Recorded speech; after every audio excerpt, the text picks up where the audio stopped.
আসসালামু আলাইকুম। আজকে দেখব একটি ফেসবুক পেজ কিভাবে গ্রো করতে পারবো খুব দ্রুত। তো এটা আমি প্র্যাকটিক্যালি কিছু সিস্টেম দেখাবো যেগুলো আপনারা ফলো করলে ইনশাআল্লাহ আপনাদের পেজ খুব দ্রুত একটা ভালো পর্যায়ে চলে যাবে। তো আমি আমার পেজটা লগ ইন করতেছি। আমার আইডি থেকে আমি পেজটাতে সুইচ করে নিলাম। দেন পেজটাতে আসার পরে প্রথমত যেটা আমরা দেখবো যে আমাদের ফেসবুক ফলোয়ারগুলোতে মানে ফেসবুক পোস্টগুলোতে রিয়্যাক্ট কেমন করতেছে। যদি দেখেন যে আপনার ফেসবুক পেজে রিয়্যাক্ট ভালো করতেছে, সেই ক্ষেত্রে আপনি পোস্টে রিয়্যাক্ট ভালো করতেছে, সেই ক্ষেত্রে কিন্তু ফলোয়ার তেমন বাড়তেছে না। সেই ক্ষেত্রে আপনি করবেন আপনার যে পোস্টগুলোতে রিয়্যাক্ট করছে, ফর এক্সাম্পল এই পোস্টটাতে টোটাল 188 রিয়্যাক্ট করছে, এর থেকেও ভালো ভালো পোস্ট আছে, বাট এই পেজটা দিয়ে আমি দেখাই দিচ্ছি। ওকে, আমি এই রিয়্যাক্টে ক্লিক করলাম। রিয়্যাক্ট ক্লিক করার পরে দেন দেখতেছি যে ইনভাইট অপশন আছে। কিছু কিছু প্রোফাইলের পাশে ইনভাইট অপশন আছে, আর কিছু কিছু প্রোফাইলের পাশে ফলোয়িং অপশন আছে, আবার কিছু কিছু প্রোফাইলে দেখা যাবে ইনভাইট অপশন আছে। তো যারা অলরেডি আমাদের পেজের ফলোয়ার তাদের পাশে দেখবেন ফলোয়িং এই লেখাটা আছে, আর যাদের অপশনটা আছে ইনভাইট, অর্থাৎ ইনভাইট করতে পারবেন, তারা আমাদের পেজের কোনো ফলোয়ার না, তারা বাইরের রিচের কারণে আপনার পোস্টগুলোতে রিয়্যাক্ট দিছে বা কেউ শেয়ার করার কারণে আপনার পোস্টগুলোতে রিয়্যাক্ট দিছে। তো এটা খুব ভালো একটা বিষয় আপনার জন্য, আপনার ফেসবুক পেজটা ফলোয়ার বানানোর জন্য এবং আপনার মনিটাইজেশন নেওয়ার জন্য। তো এখান থেকে আপনি যে ইনভাইট অপশানগুলো আছে এখানেতে ক্লিক করবেন, একটা করে ক্লিক করবেন। ক্লিক করে আপনার প্রত্যেকটা পোস্টের ভিতরে যেগুলোতে ইনভাইট করার মতো অপশান আছে সবগুলোতে এভাবে ইনভাইট পাঠাবেন। এভাবে ইনভাইট পাঠালে কী হবে যে আপনার তাদের কাছে, মানে আপনার পোস্টে যারা রিয়্যাক্ট দিছে অলরেডি, তাদের কাছে একটা নোটিফিকেশন যাবে। সেই নোটিফিকেশনগুলোতে তারা ক্লিক করলে আপনার এই পেজটাতে একটা অপশান আসবে আপনার পেজটা ফলো করার জন্য, এবং তারা কিন্তু বেশিরভাগই আপনার পেজ ফলো করবে, কারণ ইতিমধ্যে আপনার কন্টেন্ট তারা দেখছে এবং তাদের আপনার কন্টেন্টটা ভালো লাগছে, বিধায় তারা লাইক কমেন্ট করছে। সো এভাবে আপনার যারা আপনার পেজে রিয়্যাক্ট দিছে তাদের ইনভাইট পাঠাবেন। এবং ইনভাইট পাঠানোর আরও একটা সিস্টেম আছে, সেটা হলো আপনি আপনার ফেসবুক থেকে এই যে ফলোয়ার্স অপশানটা আছে এখানে ক্লিক করবেন। দেন এইখানে এই ক্ষেত্রে অবশ্যই ফেসবুক অফিসিয়াল যে অ্যাপটা আছে এটা ব্যবহার করার চেষ্টা করবেন। এই ফলোয়ারে এখানে দেখবেন ইনভাইট আদার্স আছে, এখানে ক্লিক করবেন। দেন ক্লিক করার পরে এই যে একটা পোস্টে আছে 8 জন ইনভাইট করতে পারবো আর কি। তো এখান থেকে আমি মানে এক কথায় এই পেজটাতে এই পোস্টটাতে যারা রিয়্যাক্ট দিছে তাদের ভিতর 8 জনটা আমি ইনভাইট পাঠাইলাম।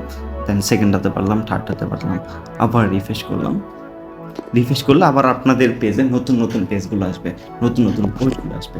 আপনারা এইভাবে নতুন নতুন পোস্টগুলোরে ইনভাইট পাঠাবেন। তারপর আপনি প্রফেশনাল ড্যাশবোর্ডে ক্লিক করবেন। দেন প্রফেশনাল ড্যাশবোর্ডে ক্লিক করার পরে এই যে দেখেন একটা জিনিস আমি দেখাই, এই যে আমার 28 দিনের ভিতরে আমার পেজে টোটাল ফলোয়ার আছে প্রায়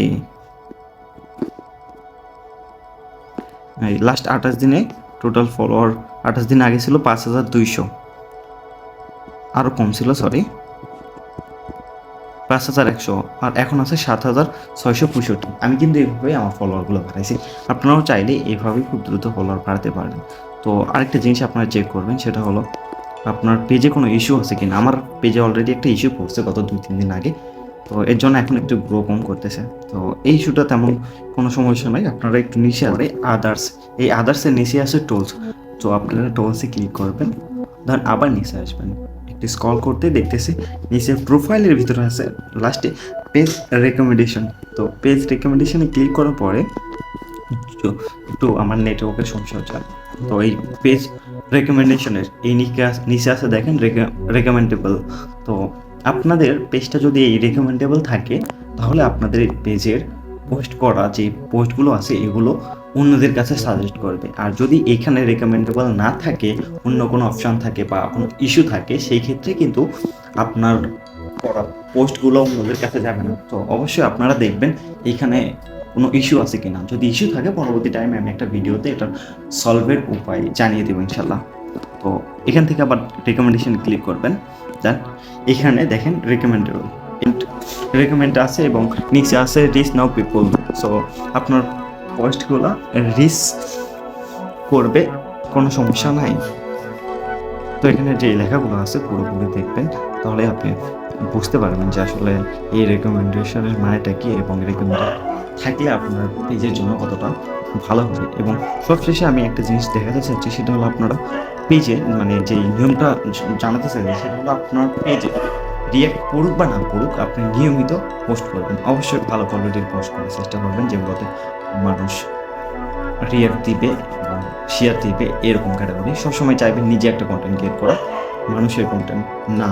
তবে আপনারা চাইবেন সবসময় নিজের কন্টেন্ট আপলোড করার জন্য, এবং দিনে অন্তত 2টা অথবা 3টা একটা শিডিউল মেক করা পোস্ট করবেন। তার বেশি হলেও সমস্যা নাই, বাট একটা শিডিউল অনুযায়ী পেজে পোস্ট করবেন। এবং আপনার অডিয়েন্স যারা আছে, আপনার অডিয়েন্স যারা অ্যাক্টিভিটিটা দেখবেন, আপনার অডিয়েন্সের কখন অ্যাক্টিভ থাকে,